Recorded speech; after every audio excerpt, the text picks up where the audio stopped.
Welcome to the Delicious Dignity Podcast. Let's settle in securely and ever so nicely into the brilliance of our own dignity. In the Mystery is a series within this Delicious Dignity Podcast where an external event happens to me that throws me off my best laid plans, and I'm sharing with you how I get from point A to point B, how I move through this external event that sort of shakes me up a bit. And how do I go through things that I don't know yet, but I eventually will know? How do I go through the process, the progress, the mystery, and the messy middle, as Brené Brown would say? She says the middle is messy, but it's also where the magic happens. And so how do I go through that messy middle between an event occurring and a so-called or eventual resolution of that event? In order to figure this out, I'm using my intuition, my spiritual tools, and everything I have at my disposal to get me there. Because when we talk about the mystery, we're talking about a time when we're more intuitive than logical, where we're more creaturely and wild than polished and perfect. Because there is no well laid out plan. There is no flow chart. There is no map for you to follow. The series is also inspired by my clients who, especially when they misunderstand what a psychic reading is or what an intuitive conversation is, they always think it's about predicting. They always think it's about predicting the end outcome. When will I blank? When will I find my soulmate? When will I get this money? When will my business succeed? And I've told them, as I'm telling myself and as I'm telling you, that it's never about the full journey. The full journey is never shown to you like a well laid out map. It's always about the next step. That's where your genius is. That's where the magic happens. That's where you're polished into this diamond, because you get to test your mettle against what's happening in every moment. And depending upon the philosophy that you come from, this is also a time that's called the dark night of the soul, or the liminal space, this transitional space, this threshold space. It's an in-between place, a place between point A and point B. And so, that's what In the Mystery is all about. I hope you get to see the process, and even if you don't relate to the actual event, the process and the energy is what you can take away, no matter what you're going through. And without further ado, let's get to the show. Hello, lovelies. This is a little life update as part of the In the Mystery series. And this external event that happened was that yesterday, on October 7th, I got an email saying that I have lost my job that I've had for 8 years. Now, this is the corporate job that I have. So I have my own business and this podcast and everything else, and that's separate. But I also have had a full-time corporate job for the last 8 years, so almost a decade. So I woke up in the morning, I went to the bathroom, and I was sitting on the toilet and checking my emails, as one does. And that's when I saw the email. And my first response was this really odd sense of calm, almost like a peaceful understanding or acceptance of the situation. And that surprised me. And it's really funny because this is the second time in 10 months that I have lost a form of income. So at the end of last year and the beginning of this year, I was fired from sort of like a part-time consulting gig. And that whole situation is covered in episode 4 and 5. And when I was fired from that position, I felt immediate relief because it was just not something that was for me. And out of that sense of relief, I just knew good things were coming. And that's how this podcast was born. So similar to that, but completely different. This is a job that I really loved the people. I loved the work that I was doing. And I didn't feel relief this time, but I felt acceptance. And going back to a point that I've made in multiple episodes, this is how you know that you have matured in your spiritual work and that you've gone through multiple layers of enlightenment, enlightenment doesn't mean that you're not going to have problems. It means that the way you respond to them is very different. So instead of feeling anger or frustration or shock, I just felt this deep acceptance. And just to help you understand why that was such a interesting reaction to this notice that I got, this is my primary income. This also has my healthcare tied to it. It also has my investments tied to it. It's my security blanket. When my business, let's say, is not making the amount of money that I want, and I can just rely on my job. It was my security blanket. I'm a single woman with a dog. It's not like I have anybody else to fall back on.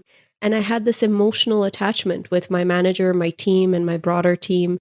And just I had a comfort with the work I was doing. I was comfortable.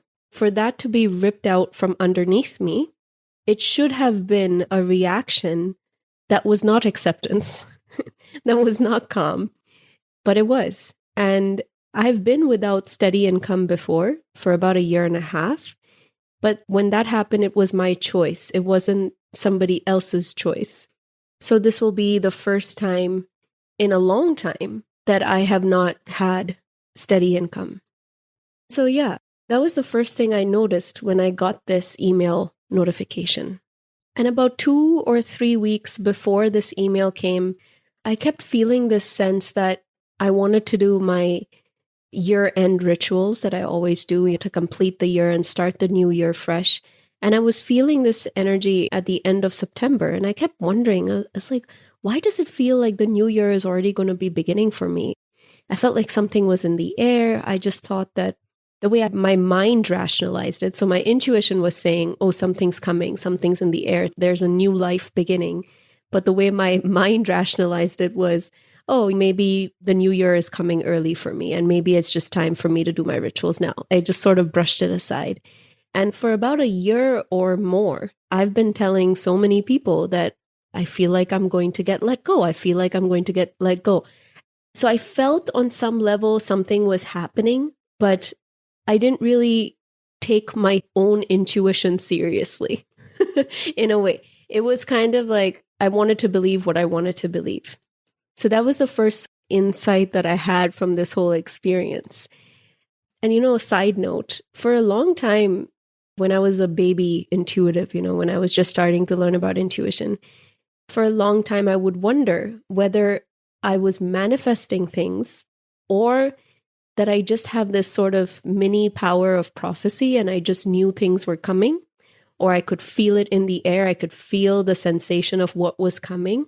And that's what I was noticing. I didn't know whether it was my fear or whether it was my intuition. I didn't know whether it was anxiety or whether it was intuition. That's a whole episode in of itself. But the insight I got this time was the way I knew that now in hindsight that this was not my fear, but it was rather my intuition, is that when I was thinking, oh, I can feel like I'm about to let go, I would just joke. I would be like, oh my God, they're going to fire me or something. I would joke about it. It was peaceful. It didn't make me anxious when I was saying these things or just thinking about them. Whereas when it's a fear or it's an anxious thought, there is that emotional charge to it that says, oh, this is not intuition. There's like an emotional charge. So that's how I know now, looking back, I was just very calm and very matter of fact about the fact that first of all, I felt like I was going to I would keep saying fired, or I was like, oh my God, I might just lose my job someday.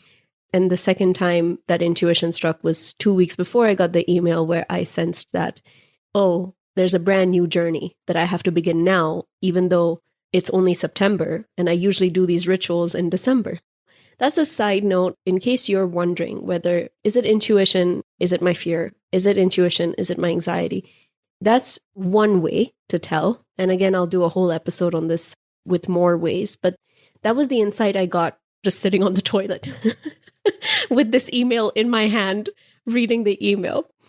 Okay, the first things I want to tell you is that what I did when I got this email and how I set up my day so that I wasn't in the drama or the panic of it all, but I was in my own energy and in my own feeling, intuitive energy. And I want to go through those things because I feel like that will inspire you when you go through something similar, and not necessarily with a job. Maybe it's an ending of a relationship. Maybe it's the ending of a career or a business, or the ending of staying in a particular place and you're moving to another place.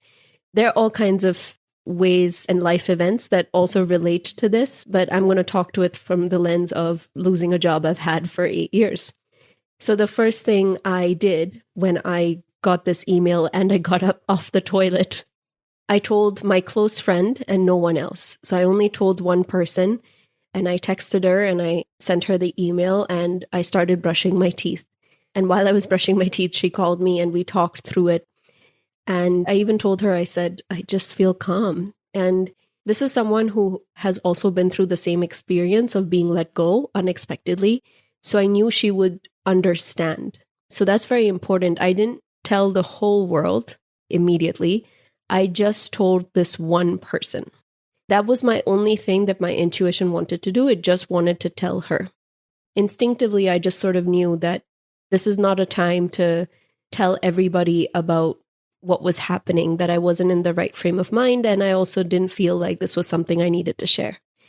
The second thing I did was I noticed all kinds of thoughts show up after I talked to my friend, and I just sat down and I was investigating to try to see, is there any fear here that I need to address? Because I don't want that to influence my decisions. I don't want it to influence my day. And I started noticing while I was digging up in there in my own psyche, I started noticing these thoughts show up. Where am I going to live? Do I continue to live where I'm currently at? I mean, it's a expensive place to be. Should I change cities? What will I do? Should I get a job? Should I not get another job and just focus on my business? How will I look after my dog? Somehow that thought entered my mind, and I'm watching these thoughts enter. And I just decide that before I do anything else, before I even sit down and look at my finances or anything like that, the first thing I need to do is sit down and do my energy release work and my emotional work. Because I realized that even if these thoughts are not that loud and I still have a deep sense of calm and peace, even if these thoughts are not so loud, I still need to reckon with them before I went about doing what I needed to do. And I think this is so important because it relates back to episode 4 and 5, where I talked about I'm so done with hustle culture. I'm so done with moving fast. Situations happen, react. It's all about reacting in the moment, not even giving yourself the time to sort of process and sit with things. I even remember my friend saying towards the end of my call with her, she said, just take the day to just let it sink in. And I was like, yeah, I just need to be with my own emotions and release them, not just investigate them, but actually release them. So I did my emotional work. I sat with it, did my process of energy release, and I just felt so much lighter. And that's when this weird energy that I did not expect sort of came in. It was like I cleared the path of all this rubble and all these obstacles in this path, and now something else was allowed to come in. And that energy that I didn't expect to feel was one of God levels of gratitude. The kind of gratitude that I thought my heart was going to explode. I thought my chest was going to rip open. It was the weirdest feeling I have felt. I didn't expect that feeling either. But this is again the case for doing this release work. We just have so many things that block the things that we actually want to feel, that sort of get in the way of the things that we want to actually do with our lives. And that energy came in and I was like, oh yeah, I really like this. And so I started feeling very juicy, very delicious dignity, if you will. And I put on my red dress. It's one of my favorite dresses, but for some reason I hadn't worn it in ages. And I put on that red dress and I just took myself to one of my favorite coffee shops here. And I took my dog with me. And I sat there and at the coffee shop drinking my favorite latte, I started to write down promises that I wanted to make to myself during this period. And I think the impetus for why I wanted to write that down was because I didn't want to forget how awesome I felt, how amazingly awesome I felt.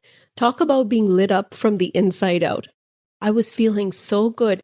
And I wanted to make promises to myself, sort of guidelines for my behavior from this beautiful feeling place. And one of the things I wrote down, actually two things I wrote down that I want to share with you is I just wanted to feel grateful. I just wanted to keep feeling grateful because I could find so many reasons to feel grateful and appreciative for how I was let go, the package I was getting, my manager and my team that I've had for 8 years. How many people can even say that they've had a fantastic team for 8 years? I just wanted to live in that place. So the promise I made for myself was, I'm just going to be grateful. I'm going to do everything from gratitude. The second promise I made to myself is, I'm not going to allow the lack of steady income to stunt and reduce my generosity and my kindness. I'm still going to give people the gifts I was going to give them for Christmas. I'm still going to I had a whole bunch of things I have planned to gift my parents when I go to India to visit them in November. I'm not going to not give that to people. I'm not going to not be generous, because I've remembered times when I felt like I shouldn't be generous, even though I wanted to. So I sort of cut myself off from that flow of generosity. And it's me that felt like I was dying inside.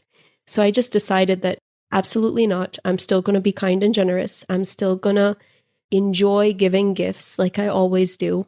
And I decided I'm not going to show up like a beggar, begging people for jobs, panicking and trying to figure out what my next move is. I'm not going to do that. I'm just going to come from a place of, this is who I am. This is what I have to offer. Take it or leave it. The thing that came out of these promises, is that all of a sudden I had this energy of creativity. And I realized that I want to do something with this event that happened. And that's how this series was born, of In the Process, in the Mystery series. And that's how this episode was born. I realized that I wanted to share the process of things, and I don't want to share just the end result. So that's how this series was born. So I'm writing down these promises, and I finish writing them down, and I finish just writing a quick outline for this episode. And then after I wrote the promises and I felt this creativity, the next sort of step that fell into my lap was, I realized that I wanted to show this gratitude. I really wanted to show it. I didn't just want to feel it. I wanted to show my managers this gratitude. I wanted to show my team this gratitude. And I wanted to show pretty much everyone around me this gratitude. At the coffee shop, I was just saying extra thank yous to people, especially the woman who made my coffee so well, and the manager of the coffee shop. And then when I decided I wanted to show everyone this gratitude, I thought of all my coworkers that I really enjoyed working with. And I'm like, oh, before I leave, I want to make sure that I train everybody. I make sure that everyone is supported and well off and has all the tools they need, all my secret little tips and tricks. I want to share that with everyone before I leave. And it's so interesting because about 3 or 4 weeks before this email came to me, I had a similar feeling where I felt like I had done very good work at a particular event, and I wanted to share my process and my tools that I used for this event. And I was really fired up about that. And I was like, oh my God, I really need to tell my team what I did and how I did it so that they can benefit from it. And I remembered that while I was thinking about whom to show gratitude to. And I said, wow, my intuition was really there all along, telling me what I needed to do. I decided that I wanted to tell a bunch of my coworkers outside of my immediate team that I was leaving, that I had been let go. At this point, I should probably say, I don't know if I made it clear before, but in this particular role, I was let go as part of like a global company restructuring. So it's not because of performance or anything. It wasn't because I had issues with anyone or they had issues with me. It was just the layoffs are happening all over right now, and I was just one of them. So I really wanted to leave on a good note. I really wanted to give everything I had and then just leave.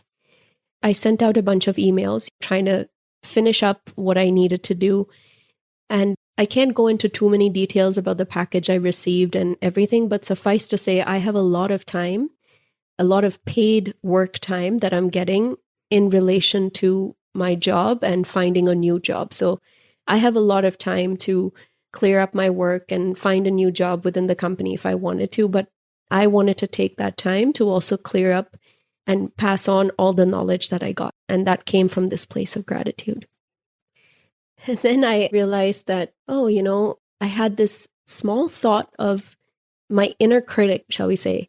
This little inner critic just popped in and said, what in the world is wrong with you? What are you thinking about gratitude right now? Go look for a job. What are you thinking about sharing all your precious knowledge with everyone? And then my inner critic goes, oh, are you in denial, Dilshad? Are you just avoiding your feelings? Why are you so happy about this? What is wrong with you? And my inner critic was like, oh, what else did it say? Oh, I had the termination formal call with HR in about 5 or 6 hours. My inner critic was like, why aren't you preparing for that call? Prepare all the questions you have to ask. Like, why are you being so silly talking about gratitude and saying thank you to everyone and sending out these emails, telling them that we'll train them and stuff? And while I was watching this inner critic, I really felt the silliness and absolute unnecessariness of being worried about anything or of criticizing my own actions. I really felt that. I just felt how unnecessary it was for me to worry. And that instead it was more important for me to just feel good and make sure I let other people know that same feeling good energy.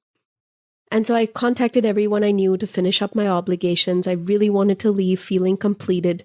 And then I had this idea of doing this exercise that I found from Bella Lively. And she made up this exercise called, I think she calls it 10 awesome potentials of something happening. Whatever happens to you, you think of 10 awesome potentials of why the thing that happened to you might actually be the best thing ever.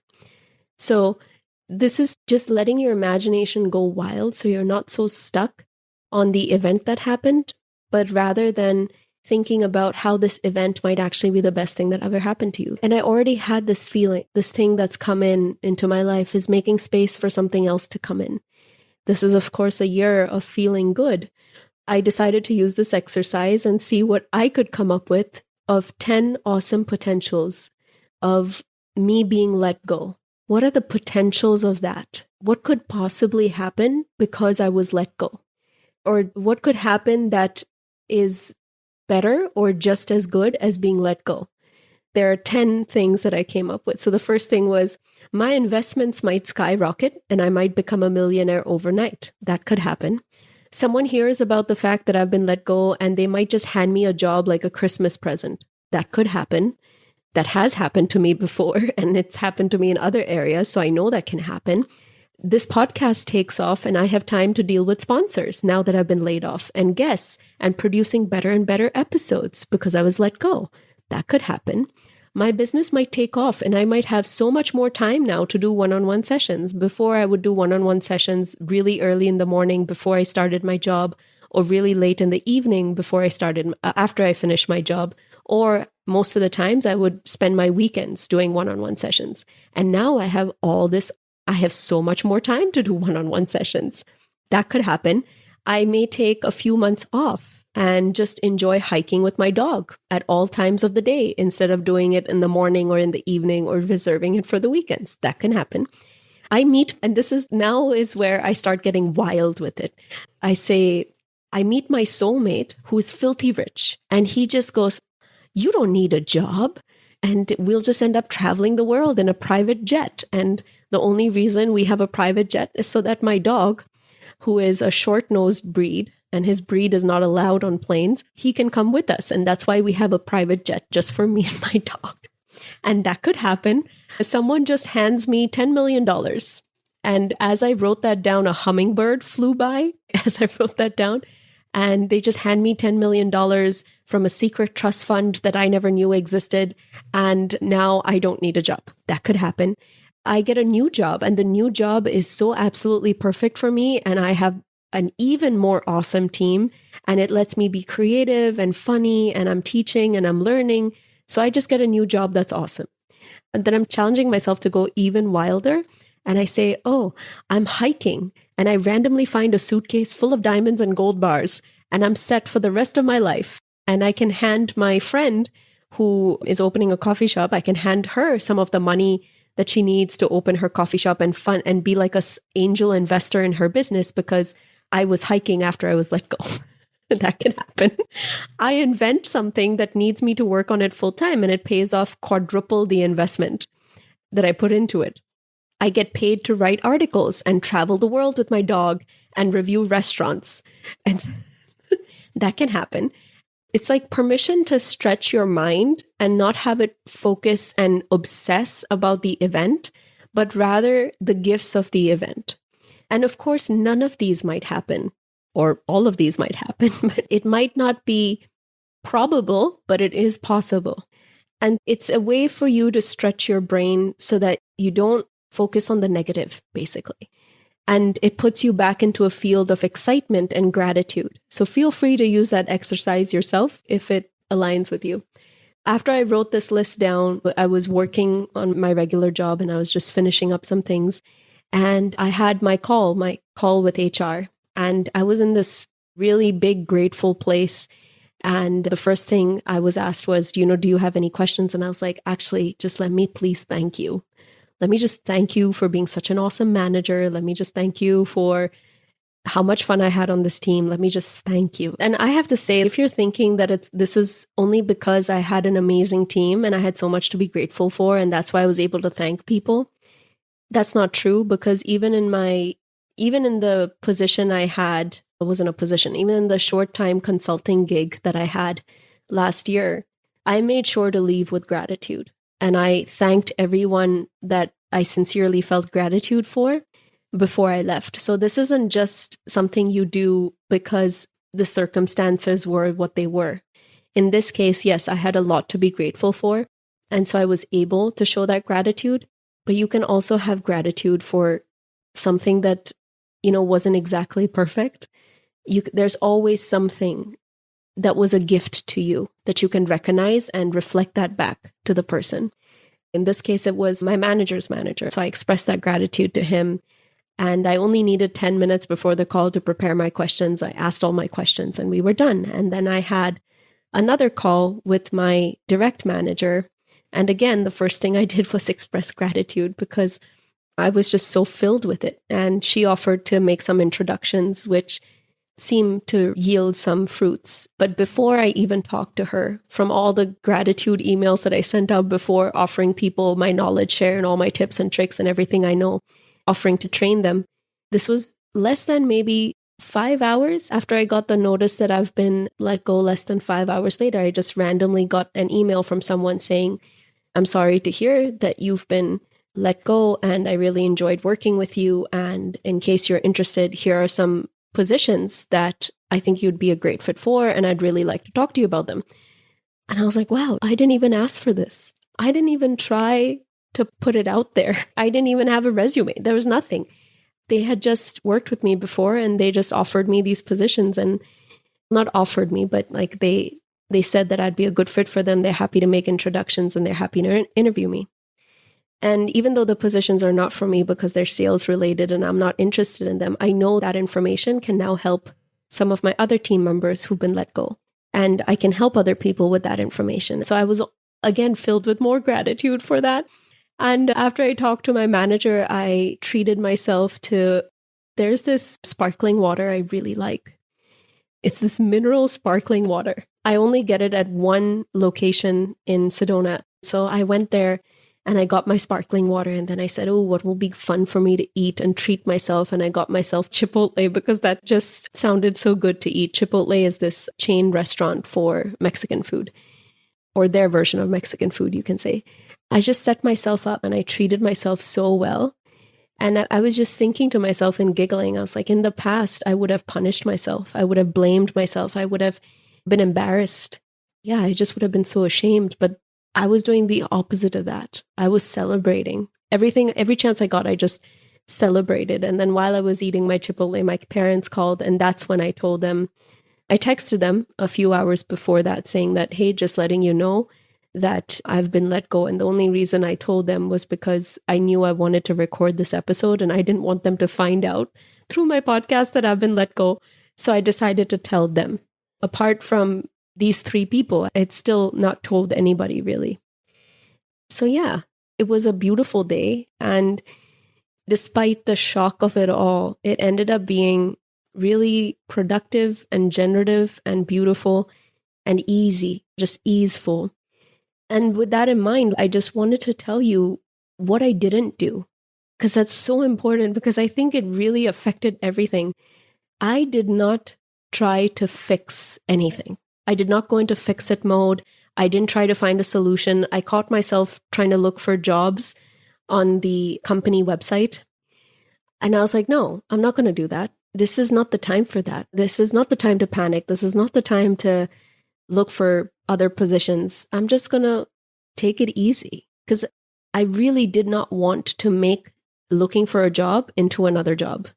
I did not want to do it that way, because again, this is my year of feeling good. This is my year of ease. I'm not going to hustle anymore.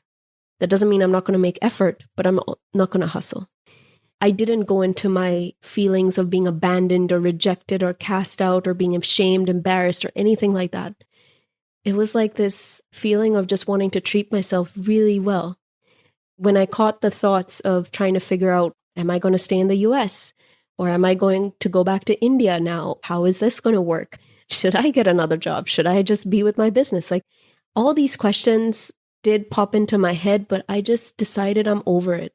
I'm over hustling and pushing and striving, and I'm not going to spend the entire day after I just found out this news. I'm not going to spend that day trying to figure out the rest of my life in a matter of hours. I'm not going to do that. I just gave myself space. And the most dignified thing you can do is to give space. Give space to yourself, give space to others, whether that's physical space, mental space, emotional space, spiritual space. Just let people breathe. And I really did not crowd my space. I gave myself the space to breathe. I even said, I'll give myself X amount of days or X amount of weeks to grieve, just be lost, be in like the energy of it all. And then I decided I'm not even going to put a timeline on that. I'm not going to say, oh, you're only going to get this amount of time to just do nothing and then you have to hustle. I'm not going to do that, because that too is a bit of a trick that the mind does. And I was like, no, I'm just going to take it easy. I'm just going to sit back and I'm just going to wait for when I want to move. And when the time comes to move, I will move. Which is so funny, because as I've already told you, movement has already started happening with very little or no effort on my part. Not that I'm never going to make effort, but I find it so interesting that my priorities now are to do things in a beautiful, easeful way, and not just do things for the sake of doing them. And I remembered what I did for one of my friends. When she went through something similar, I just gave her love. I just gave her love. And my first instinct was to pour life into her. And that's what I wanted to do for myself. And that's what I recommend that you do too, if you find it within your parameters. Less than 7 or 8 hours later, things are already coming to me. That doesn't necessarily mean I'm going to take the things that are coming to me. I'm just noticing what is coming to me and how it's coming to me and how I'm feeling about what is coming to me. And then also this podcast series was born, and this particular episode was born. That was my day one from start to finish. And this is a timely episode, as in I needed to release this very fast because this just happened. So I have future episodes that are planned that will be released as usual. They've already been recorded. There are 3 episodes coming up about networking and about community and about building connections, which a lot of that played into this episode. Just the community and the network that I had is actually playing out for me with this whole situation. So I think it's timely. So when a new update happens, or when I've gone through more things that I want to show my work for, I'm going to release another episode related to this topic. But for now, future episodes will just be planned as usual until I have a new update for you. I hope that helped you give yourself permission to feel, to rest, to be at ease, to give yourself permission to panic if that's what you're feeling. You don't have to feel calm and ease, but if you are feeling those emotions come up that tempt you to push harder, work harder, move faster than you are ready or able to, just know it's not the truth.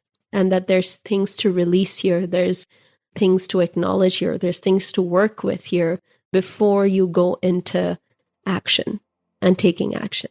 Just remember that. Release before action. Okay, my lovelies. I wish you so much love and so much joy.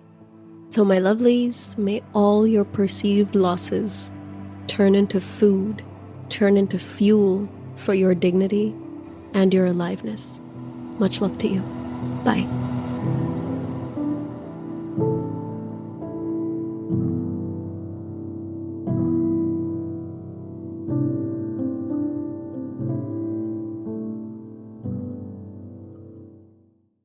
Hello, friends. May I please make a request of you?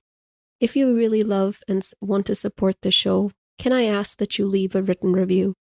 The reason I ask this is because written reviews help other people see what they can expect from the show. It's one thing for me to say, hey, this is all the things that you can expect. It's another thing to see strangers talking about what they have experienced with the show. So it helps put the show in front of the right people. It helps support the show and gives it visibility. And it helps me to see what's resonating with other people. So I'm not just producing content like a machine. I'm producing things that actually help you, actually feel good to you to hear, and hopefully add a little extra special something in your day, in your life.